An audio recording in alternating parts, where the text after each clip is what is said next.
Bismillahirrahmanirrahim. Assalamualaikum warahmatullahi wabarakatuh. Alhamdulillahirabbil alamin. Nahmaduhu wa nasta'inuhu wa nastaghfiruh wa natubu ilaihi wa na'udzu billahi min syururi anfusina wa min sayyiati a'malina. Man yahdihillahu fala mudilla lahu wa man yudlil fala hadiya lahu. Asyhadu an la ilaha illallah wahdahu la syarika lah. Wa asyhadu anna Muhammadan abduhu wa rasuluhu la nabiyya wa la rasula ba'dahu, amma ba'd. Ma'asyiral muslimin dan muslimat rahimani wa rahimakumullahu jami'an. Alhamdulillah, kita bersyukur kepada Allah Subhanahu wa taala atas semua nikmat yang Allah berikan kepada kita semua. Nikmat iman, nikmat Islam, nikmat kita bisa duduk di majelis di rumah dari rumah-rumah Allah Azza wa Jalla, yang semoga Allah Subhanahu wa taala menjadikan apa yang kita lakukan pada kesempatan kali ini sebagai pemberat kebaikan kita kelak pada hari akhirat. Amin ya rabbal alamin. Ma'asyiral muslimin dan muslimat rahimani wa rahimakumullah jami'an. Malam hari ini kita akan melanjutkan pembahasan tentang fikih pernikahan dan keluarga, yang pada malam hari ini kita sampai kepada bagian yang kelima, itu adalah masih dalam pembahasan tentang pernikahan, yang malam hari ini kita akan pelajari tentang syarat sahnya pernikahan ya, dan ini sangat berhubungan erat dengan pembahasan tentang siapa saja wanita yang tidak boleh dinikahi, dan itu insyaallah yang akan kita bahas pada pertemuan malam hari ini. Baik, jadi kalau kita mau sebutkan terlebih dahulu, jadi syarat pernikahan itu ada 5 ya, syarat pernikahan, syarat sahnya pernikahan itu ada 5. Yang pertama adalah harus ditentukan ya, yang dinikahi itu siapa, ta'yinuz zaujain. Jadi yang menikah itu si lakinya siapa, yang bibiniannya siapa. Jadi kada boleh menikah tuh kada jelas, pian melamar kemudian menikahi seorang laki-laki pian menikahi seorang anak dari laki-laki, tapi anaknya ada banyak, misalnya 5, misalnya anak perempuannya ada 5, misalnya saya nikahkan anak saya kepada engkau wahai laki-laki misalnya ya, tapi tidak disebutkan siapa nih anaknya nih, dari yang 5 ini yang mana misalnya. Maka yang pertama ya, syarat sah pernikahan, syarat sah pernikahan itu kurang lebih ada 5. Jadi kalau kita sebutkan secara global terlebih dahulu, secara umum terlebih dahulu, sebelum nanti insyaallah akan kita rincikan. Yang pertama adalah ya, ta'yin. Ta'yin itu artinya menentukan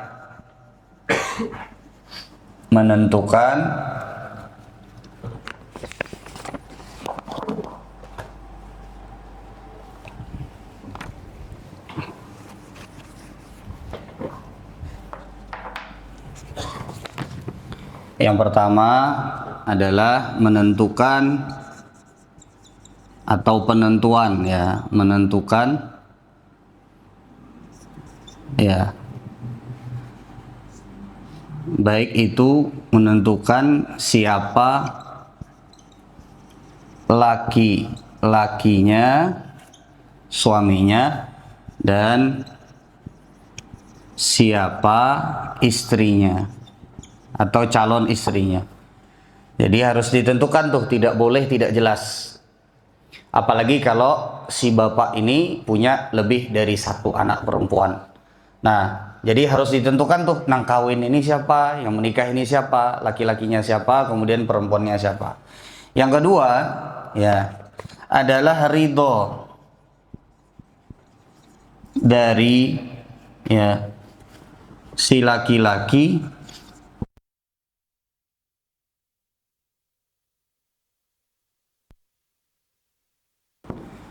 ya, ridho, kesukarelaan dari si laki-laki dan juga si perempuan. Ya, nanti akan kita bahas ya. Kemudian yang ketiga adalah adanya wali nikah. Ya, adanya wali nikah. Nanti akan kita bahas siapa saja yang berhak dan bisa menjadi wali. Karena wali nikah itu tidak bisa saling melewati.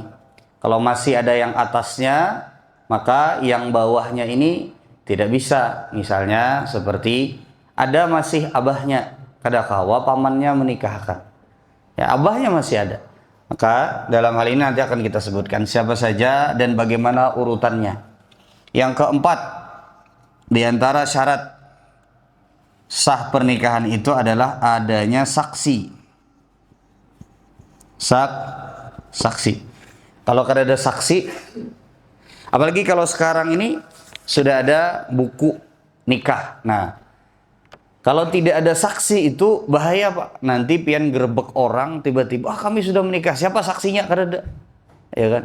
Ini akan membuka pintu ya perzinaan. Makanya di dalam Islam orang menikah itu syarat sahnya harus ada saksinya. Baik, kemudian yang berikutnya, yang kelima. Nah, ini yang insya Allah akan kita bahas perinci pada malam hari ini. Jadi kita mulai dari yang nomor 5. Karena saking pentingnya yang nomor 5 ini. Itu adalah tidak adanya penghalang. Ya. Penghalang. Ya, di kedua ya calon mempelai. Jadi tidak ada sesuatu yang menghalangi. Baik, sekarang pertanyaannya yang menghalangi itu apa? Nah, kita kalau ambil sudut pandang dari seorang laki-laki, maka ada wanita-wanita yang tidak boleh dinikahi, Pak. Ini termasuk bagian dari penghalang. Jadi kalau pertanyaannya ini nomor 5, kita langsung bahas nomor 5. Tidak ada penghalang di kedua calon mempelai. Nah, salah satu bentuk penghalang itu adalah bagi seorang laki-laki ada wanita yang tidak boleh dia nikahi. Ada wanita yang tidak boleh dia nikahi. Nah, ini yang insya Allah akan kita bahas pada malam hari ini. Siapa saja wanita yang tidak boleh dia nikahi itu siapa? Ya, siapa saja wanita yang tidak boleh dinikahi oleh seorang laki-laki. Begitu pula sebaliknya seorang wanita, dia harus melihat ini laki-laki ini boleh nikahin saya apa tidak. Baik, sudah bisa dimengerti? Baik, kemudian ini boleh ulun hapus ya. Jadi kurang lebih syarat sah pernikahan itu ada 5. Yang pertama menentukan siapa laki-lakinya dan siapa istrinya atau siapa wanitanya. Yang kedua adalah ridho dari si laki-laki dan perempuan, ridho dari kedua calon suami istri. Yang ketiga adalah adanya wali pada saat pernikahan. Ya, wali ini untuk perempuan. Kalau laki-laki dia tanpa wali tidak menjadi masalah. Tapi yang menjadi keharusan itu adalah wali ini untuk perempuan. Ya, wali ini artinya orang yang bertanggung jawab. Ya, biasanya wali ini adalah abahnya dari si perempuan tersebut yang menyerahkan ya anak wanitanya, yang menikahkan anak wanitanya. Baik. Kemudian yang keempat adanya saksi. Ya, yang kelima tidak adanya penghalang di kedua calon mempelai. Sudah ya? Belum hapus ya? Ini nanti akan kita bahas satu persatu, tapi kita mulai dari yang kelima terlebih dahulu. Siapa wanita yang terhalang untuk pian nikahi atau tidak boleh pian nikahi? Baik, ini harus kita perhatikan. Dan ini bukan hanya sekedar diperlukan oleh orang yang hendak menikah saja. Ya, tapi juga diperlukan oleh bapak-bapak yang mau menikahkan anak perempuannya, kemudian juga ya, jadi harus bujur-bujur tahu siapa ya yang tidak boleh saling menikah satu sama lain. Baik. Jadi wanita yang tidak boleh dinikahi. Wanita yang tidak boleh dinikahi. Kelihatan lah, kelihatan. Spidolnya kelihatan. Dinikahi. Siapa yang tidak boleh dinikahi? Pakai yang besar. Yang pertama, jamaah sekalian rahimani wa rahimakumullahu jami'an. Ya. Wanita yang tidak boleh dinikahi salah satunya adalah wanita atau perempuan yang tidak memiliki agama. Memiliki agama, ya. Yang tidak memiliki agama atau ya selain dari muslimah dan ahli kitab. Dan ahli kitab. Ahli kitab ini siapa, Pak? Yahudi dan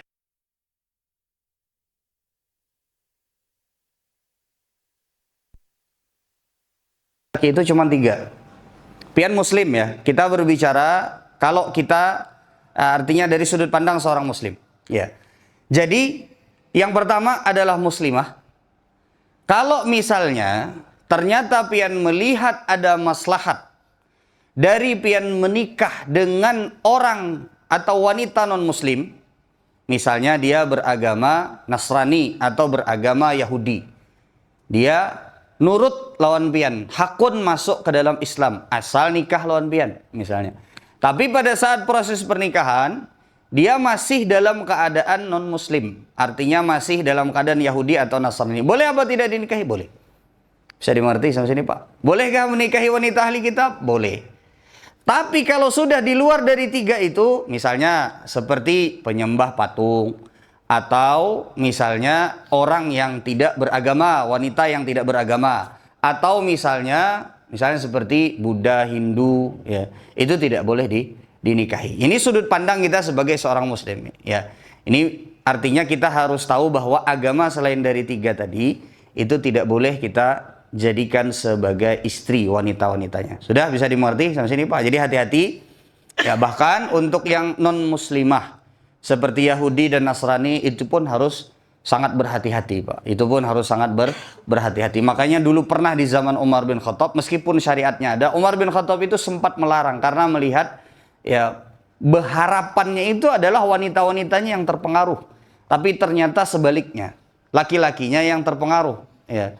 Ya, itu dulu di zaman Umar bin Khattab radhiyallahu taala, Umar sudah melihat itu. Nah, apalagi kalau sekarang berarti kita harus lebih hati-hati lagi. Baik. Dan insya Allah untuk yang belum menikah ya atau yang mau menikah, yang muslimah banyak sekali. Ya, yang muslimah banyak sekali. Ya, buat apa nyari ke ahli kitab? Kecuali kalau ada maslahatnya seperti tadi, misalnya maslahat dakwah. Ini pasti kalau pian nikah lawan wanita ini, dia adalah Nasrani, misalnya sekeluargaan, inya, abahnya, mamanya, kainya, nininya masuk Islam sebenarnya sekeluarga. Nah, ayo silakan. Dan pian mampu untuk melajari wanita tersebut bersama keluarga. Wah, itu top, bagus benar, Pak. Ya, pian menjadi sebab ya untuk mendapat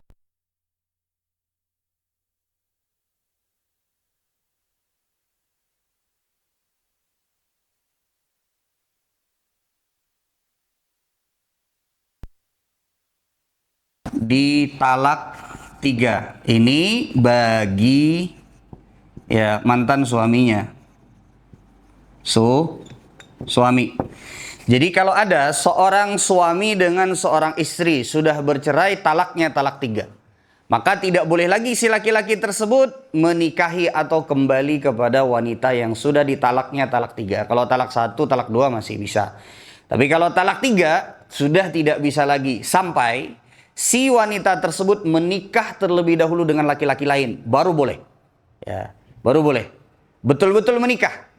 Ya, berhubungan suami istri. Ya, kalau belum, ya belum bisa. Ya. Ini yang kedua. Ini salah satu wanita. Ya, kadang-kadang ada yang talak 3 istrinya, 1 kali rujuk, 2 kali rujuk. Ya, 3 kali talak menyesal. Ya. Akhirnya mau balik lagi dan udah nggak bisa lagi. Baik, yang ketiga. Ya, termasuk wanita yang tidak boleh untuk dinikahi. Ya, adalah wanita yang kelima. Bila laki-lakinya sudah berisi 4 istri. Yang kelima sudah kada boleh lagi. Iya, yang kelima sudah tidak boleh lagi. Sudah punya istri 4, mau nambah lagi istri kelima, stop, tidak boleh lagi. Karena batasnya cuma berapa? 4, Pak. Baik. Kemudian yang begini, insya Allah difahami, Pak ya. Wanita yang kelima. Artinya ketika sudah ada 4 orang, seorang suami misalnya seorang laki-laki sudah punya 4 istri, maka haramlah seluruh wanita di dunia ini untuk dinikahinya. Bisa dimengerti sampai situ? Sudah 4. Ya, sudah habis. Ya, jatahnya sudah habis. Baik, yang keempat. Ya, adalah ini wanita yang sudah bersuami. Ini kada boleh, Pak. Tidak boleh ya menikahi wanita yang sudah bersuami. Ini bahasanya apa, Pak? Ya, kalau laki-laki poligami, kalau perempuan apa? Poliandri. Ya, seperti itu. Jadi, kalau untuk perempuan yang sudah bersuami, tidak boleh lagi dia melangsungkan pernikahan. Tidak boleh selama suaminya masih hidup, selama masih berstatus istri dari seorang laki-laki, maka tidak boleh. Pian kalau mau misalnya menikahi seorang wanita, cari tahu dulu, bujur-bujur lihati ini wanita ini apakah sudah bersuami atau tidak. Jangan misalnya ya pura-pura kada tahu aja setelah nggak bisa. Artinya betul-betul harus apalagi sekarang marak, Pak, pernikahan di bawah tangan. Itu banyak kekeliruan-kekeliruan yang karena tidak masuk saringan KUA, akhirnya banyak sekali kekeliruan-kekeliruan. Bahkan tidak jarang itu yang sudah ngaji atau yang sudah ikut pengajian, tar habis itu bingung dia, ya bikin bingung pertanyaan ke Ustaz. Aduh, gimana nih Ustaz? Ustaznya juga bingung, serahkan ke KUA karena mereka adalah pihak yang berwenang atau misalnya pihak pengadilan agama. Baik, yang kelima adalah wanita yang masih dalam masa iddah. Ini juga tidak boleh dinikahi. Ya, haram bagi seorang laki-laki menikahi wanita yang masih dalam masa iddah, nggak boleh, Pak. Jadi kalau wanita tersebut masih dalam masa iddah, maka tidak boleh ya pian nikahi. Harus selesaikan dulu masa iddahnya. Baik itu adalah iddah cerai ataupun juga iddah suaminya yang sudah wafat atau meninggal dunia. Baik, yang keenam, jemaah sekalian. Yang keenam, termasuk wanita yang tidak boleh dinikahi adalah ya, wanita yang sudah berpisah. Ini perhatikan, karena ada namanya syariat li'an. Li'an atau begini, li'anun. Jadi ini apa sih syariat li'an ini apa? Baik, ulun akan jelaskan secara singkat.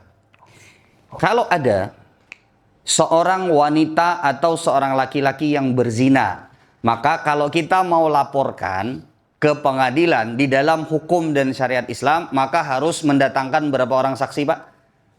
Berapa? 4.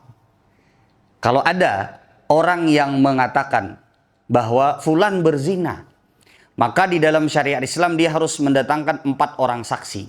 Kalau kurang 1, misalnya cuman dapat 3 aja, kurang 1, maka dia akan dihukum cambuk. Nang beti 3 nih tadi dihukum cambuk. Jadi di dalam, kata Ibnu Qayyim al-Jauziyah, di dalam sejarah Islam, Pak, tidak ada orang yang dirajam ya karena adanya persaksian perzinaan. Karena susah banget pas waktu ada orang berzina pian bekiawan kawan 4 ikung. Ini ngalih benar, susah, Pak. Ya, pian melihat, bahkan kalau 4-4-nya melihat, kalau nanti beda persaksiannya, ini juga akan tetap dihukum yang 4 orang ini. Hukum cambuk. Ya, samanina jaldah, 80 kali cambuk. Nggak gampang, Pak. Makanya kehormatan di dalam Islam itu betul-betul dijaga. Jadi nggak bisa pian sembarang tuduh orang itu berzina tuh saya, Pak, 80 kali cambuk. Ya, jadi betul-betul dijaga di dalam Islam. Nah, cuman dalam kasus masalah suami istri ada syariat pengecualian. Ya. Tapi semoga naudzubillah min dzalik, semoga mudah-mudahan tidak ada yang mengalami di antara kita syariat. Ini berat sekali, Pak. Baik. Apa yang dimaksud dengan li'an? Li'an ini adalah ketika seorang suami melihat atau mendapati istrinya berzina, tapi dia nggak punya saksi.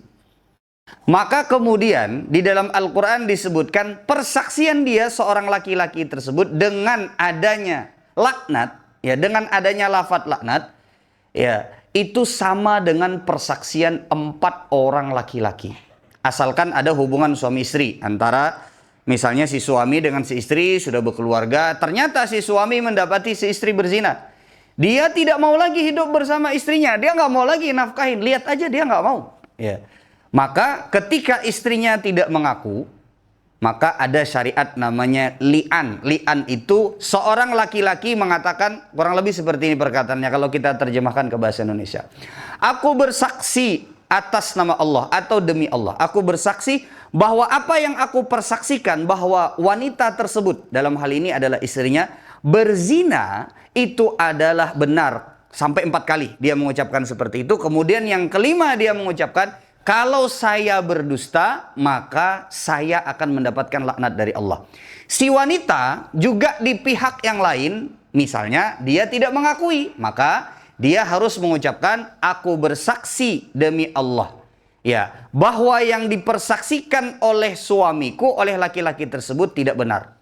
Lalu kemudian dia mengatakan di yang kelima, kalau seandainya persaksian tersebut benar, maka atasku kemurkaan Allah. Jadi seperti itu.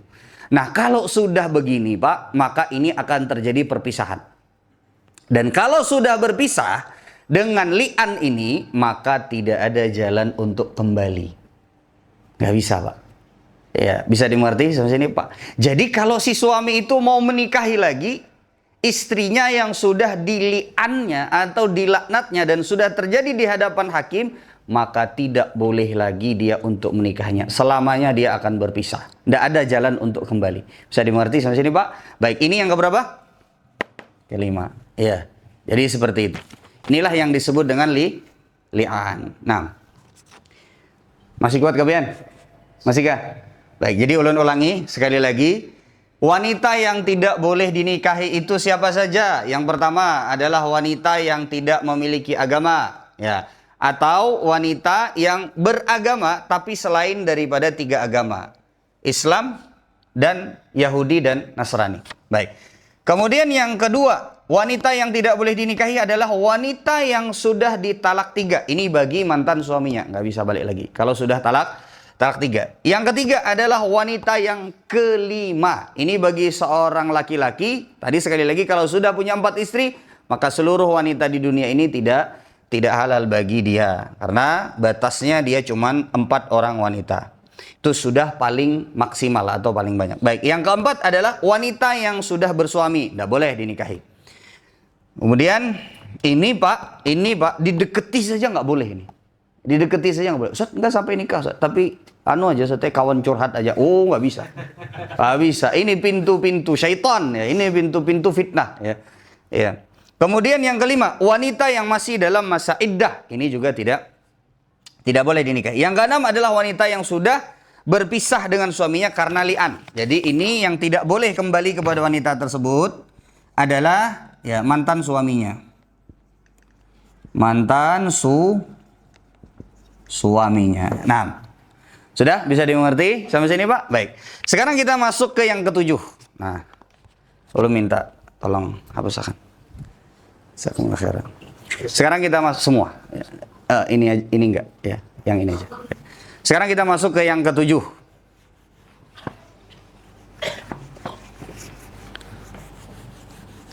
Berapa menit lagi? Berapa menit lagi Pak? Berapa menit? 8 ya?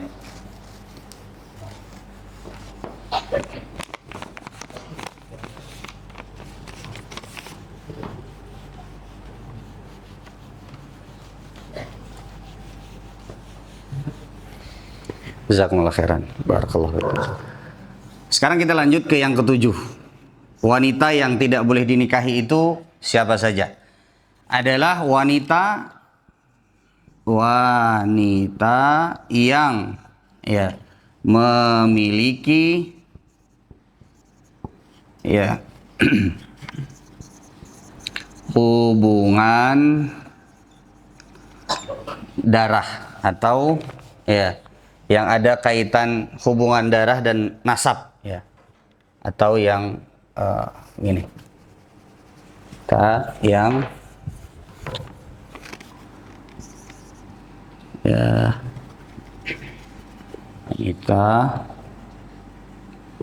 yang termasuk, nah, begini saja, ke dalam kategori mahram karena nasab. Ya. Wanita yang termasuk ke dalam kategori mahram karena nasab ya. Ada beberapa golongan ya, wanita yang disebut mahram tapi karena nasab. Yang pertama, ini penting nih. Yang pertama adalah ibu. Ini sampai ke atas. Ibu sampai ke atas maksudnya adalah nini. Ya. Jadi seorang laki-laki tidak boleh menikahi ibunya. Yang kedua adalah anak perempuan. Perempuan tidak boleh dinikahi sampai ke bawah. Sampai ke bawah, anak dari anak perempuan sampai ke bawah, cucu, cicit sampai ke bawah. Tidak boleh dinikahi. Yang ketiga, termasuk wanita yang tidak boleh dinikahi adalah saudari perempuan. Saudari perempuan. Yang keempat, termasuk dari wanita yang tidak boleh dinikahi adalah ya, bibi. Ya. Tapi bibi ini ada yang namanya ammah. Ini adalah saudari dari ayah.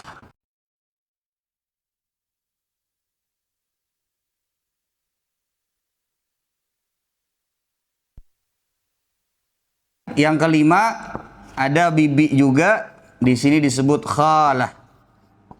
Ini adalah saudari dari ibu. Sama acil juga, tapi ding sanak mama. Ya. Kemudian yang keenam, termasuk wanita yang tidak boleh dinikahi karena adanya mahram nasab, itu adalah anak perempuan saudara laki-laki. Anak perempuan saudara laki-laki. Tidak boleh dinikahi. Yang ketujuh adalah anak perempuan saudari perempuan. Dari perempuan. Nah, tidak boleh Pak dinikahi. Ya, ini adalah golongan wanita yang tidak boleh dinikahi. Kalau ding sanak kai bang, atau ding sanak nini bolehlah dinikahi. Mahram lah, ding sanak kai, ding sanak nini, ding sanak kandung. Pian beisi kai, ya, kai pian beisi ding sanak. Kita mengiaunya biasanya apa? Nini, ya kan? Karena kalau mahram pian boleh salaman, ya kan? Seperti itu. Kalau mahram berarti pian boleh salaman, boleh ngeboncengin, boleh misalnya nemenin safar, ya kan seperti itu. Ya. Mahram apa bukan? Jawabannya mahram. Itu masuknya kemana? Bukan, masuknya ke sini nih, 4 sama 5. Saudara dari ayah, tapi dia naik ke atas. Berarti saudari ayah, dari ayah itu masuk saudari dari kai. Nah, saudari dari kai itu kan kita menyambatnya biasanya apa? Nini. Tapi sebenarnya di dalam tatanan bahasa Arab atau dalam masalah ini dia masuknya ke bibi acil. Ya, karena ding sanak dari kuitan abah kita. Tapi dia mahram. Di kalau pian ada beisi ding sanak nini, ding sanak kai. Kalau kai lo nini kita kan jelas orang. Nah, kalau ding sanak nini, ding sanak kai kandung nih lah. Ya, itu termasuk mahram kita. Tidak boleh dinikahi. Pian juga boleh untuk bersalaman, pian juga boleh. Loh banyak Pak sekarang nini tapi anum. Banyak. Bisa ada, ya. Ya, ini hitungannya tuh nini misalnya kan, tapi anum misalnya kan. Ya, bisa jadi seperti itu bisa jadi, ya. Dan terbayangkan gitu loh, dan terbayangkan. Ya, jadi karena orang biasanya selisih 5 tahun, 6 tahun tuh masih ada yang bisa melangsungkan pernikahan. Sudah bisa dimengerti sampai sini Pak? Baik, jadi ulun-ulangi sekali lagi. Termasuk yang nomor 7, wanita yang termasuk ke dalam kategori mahram karena nasab. Ini tidak boleh dinikahi siapa saja, ibu ke atas, anak perempuan ke bawah, ya sampai ke cucu, cicit. Ya, kemudian saudari perempuan, ya ini tidak boleh dinikahi. Kemudian bibi ammah, saudari dari ayah. Kita mengiaunya acil. Ada kiawan lain lah di Banjar nih Pak. Hah? Atang. Angah apa biasanya itu? Apa ya? Angah ya biasanya? Julak. Apa busuk lagi? Iya. Angah itu apa lo nyambut atang tadi kan? Apa? Siapa lagi? Hah? Apa tadi? Onti. Oh, so. Baik, kemudian yang kelima ya, ini saudari dari ibu, kemudian yang keenam anak perempuan, saudara laki-laki, yang ketujuh anak perempuan, saudari perempuan. Nah, ini Pak termasuk dari mahram. Ya, termasuk dari mahram, dan konsekuensi mahram itu ya boleh bersentuhan, kemudian boleh saling lihat. Ketiga adalah ya boleh safar bersama. Pian kalau hendak misalnya tulak umroh bingung siapa? Nini, ding sanak nini. Kada ada lagi cucunya. Sudah. Ya misalnya ding sanak nini pian hendak tulak umroh. Kada ada nama ngawani, kada ada nama nunjulakan kursi rodanya. Lalu jar menyambat ke pian hakun lah ikam cok yang mengawani aku tulak umroh. Nah, kena aku bayari jar sidin. Nah, boleh ya. Karena itu termasuk dari mahram. Baik. Boleh safar bersama ya, dan menyebabkan seorang wanita itu boleh bersafar karena hukum asal seorang wanita tidak bersafar sendirian. Nah, dengan adanya itu tadi jadi bisa untuk bersafar bersama. Yang keempat ya boleh berkhalwat. Ya, berkhalwat itu artinya apa? Boleh apa? Berduaan ya, boleh berkhalwat, ya. Ya, tapi nggak sebegitu juga, Pak. Kecuali kalau misalnya berduaan di kamar menungguin ini pian garing misalnya, atau ya. Karena kalau saudara laki-laki dengan saudari perempuan pun hukum misalnya kalau sudah dewasa dia dipisah. Ya, dia dipisah. Baik, kemudian yang kelima ya aurat lebih longgar. Ini ada penjelasannya panjang. Ya, lebih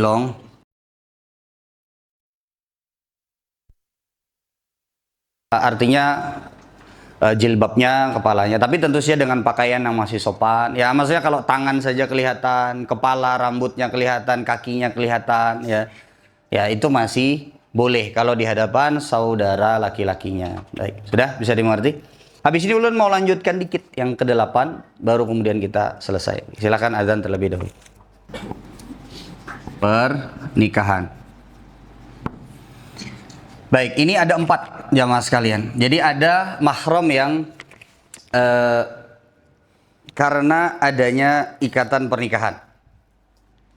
Ada 4 orang. Ya, ada 4 orang wanita yang tidak boleh kita nikahi karena disebabkan adanya pernikahan. Yang pertama adalah istri ayah. Istri ayah ini siapa? Siapa? Ibu tiri atau ibu sambung. Nah, kalau istri ayah ini kalau di dalam bahasa fikih ini bukan mama kandung, bukan. Karena mama kandung itu disebut dengan ibu, ya, bukan istri ayah. Jadi kalau misalnya kita orang punya ayah kemudian menikah dengan wanita ya selain daripada ibu kita, misalnya ibu kita sudah meninggal, misalnya kemudian ayah kita menikah lagi, maka dalam hal ini disebut dengan istri ayah. Sejak akad nikah tersebut, maka tidak boleh lagi kita menikahi istri ayah. Jadi tidak bisa lagi, Pak. Jadi misalnya ada tuh taparabut anak lawan abah dengan seorang wanita yang sama. Ya, setelah dapat abahnya, ternyata wanita tersebut memilih abahnya. Ya, karena abahnya lebih mapan secara kehidupan ya. Anaknya belum begawi misalnya kan. Abahnya lebih mapan. Nah, maka tertutuplah pintu untuk anak. Sejak akad nikah sudah tidak bisa lagi. Baik, ini sudah menjadi setingkat dengan ibunya. Yang kedua adalah yang termasuk tidak boleh dinikahi adalah ibu dari istri. Dari istri. Kita menyebutnya apa? Mertua. Ini tidak boleh, Pak. Ya, tidak boleh dinikahi. Baik. Kemudian yang berikutnya, yang ketiga adalah termasuk dari yang tidak boleh dinikahi adalah istri dari anak laki-laki. Istri dari anak laki-laki. Berarti apa? Menantu. Maka ketika sudah anak laki-laki kita menikah dengan seorang wanita, maka itu sudah terhitung sebagai anak kita. Sejak dia menikah, sejak dia akad nikah, maka sudah menjadi siapa? Sudah menjadi mahram kita. Itu hanya dengan akad nikah saja. Yang keempat, yang keempat adalah yang disebut dengan rabibah. Nah, ini juga tidak boleh dinikahi. Ya. Rabibah ini siapa? Ya, lain nama orang Rabibah ini. Rabibah ini adalah, perhatikan, anak perempuan dari ketika pian menikahi seorang wanita dan wanita tersebut sudah punya anak perempuan. Maka anak perempuan tersebut ya masuk ke dalam golongan mahram.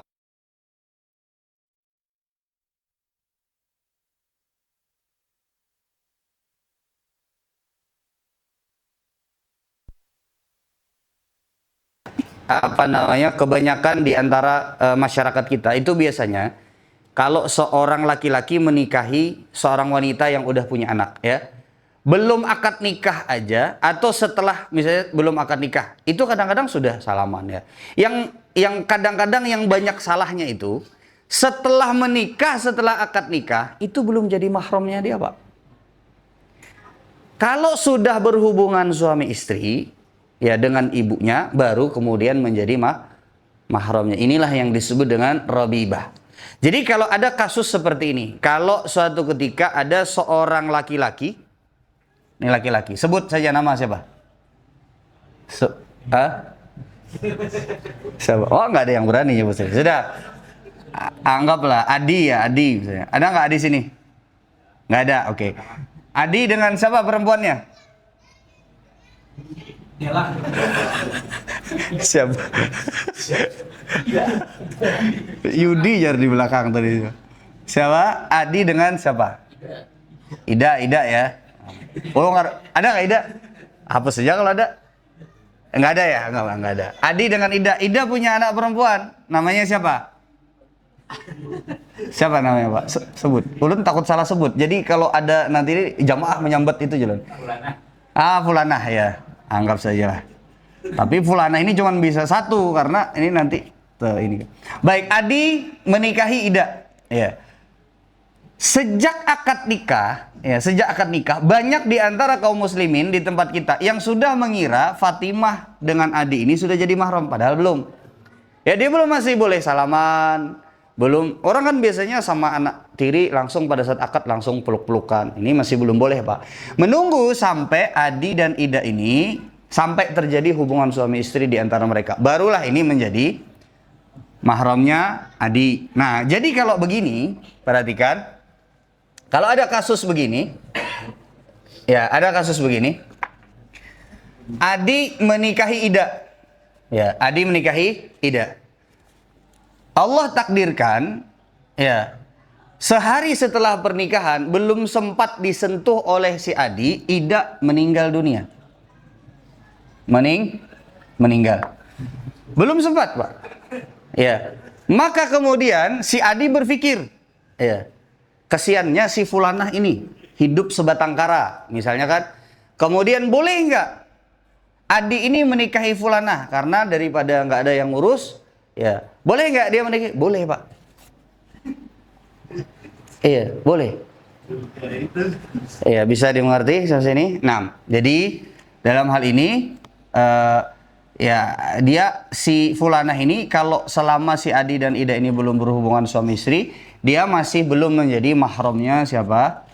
Si Adi. Baik, sudah bisa dimengerti sampai sini, Pak. Jadi anak perempuan dari istri, tapi dengan syarat sudah ada hubungan suami istri. Istri. Nah, jadi seperti itu. Baik, kalau sudah mahram juga ini sama, Pak, hukumnya. Boleh bersentuhan, boleh saling lihat, ya, boleh safar bersama, boleh apa nih? Berkhalwat, ya. Boleh auratnya agak sedikit lebih longgar. Sudah bisa dimengerti sampai sini, Pak? Baik. Kemudian yang ke-9 boleh ya? Boleh ya, masih ada waktu. Baik. 10 panjang, Pak. Yang 10 itu masalah persusuan ya, saudara sepersusuan. Ya, itu agak panjang jadi kita tunda saja. Baik. Yang ke-9 ya. Dan masalah saudara persusuan itu sangat penting, Pak.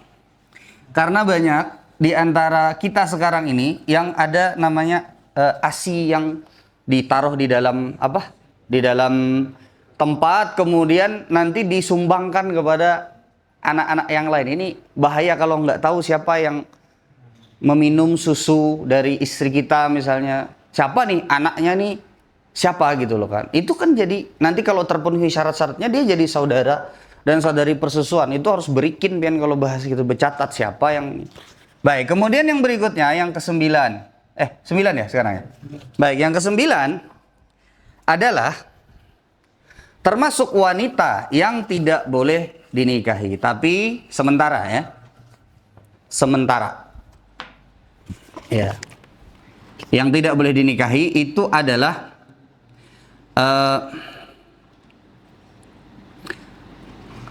gimana membahasakannya ya? Begini saja. Menggabungkan antara dua saudari atau ponakan dan bibinya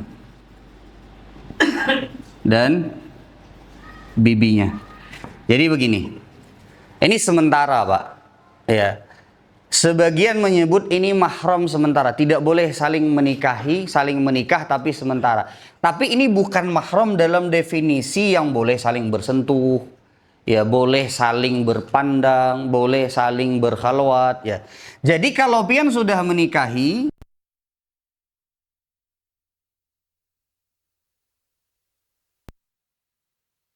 fulanah, ya, fulanah, seorang istri, maka tidak boleh pian menggabungkan antara fulanah ini dengan saudarinya atau dengan bibinya, nggak boleh, atau dengan ponakannya. Selama ini masih menjadi istri pian, ini saudarinya nggak boleh dinikahi, saudari perempuannya, ipar kan bahasa kita berarti. Meskipun ya ipar itu ya, disebut oleh Rasulullah SAW alhamu maut, ipar itu adalah kematian, kehancuran.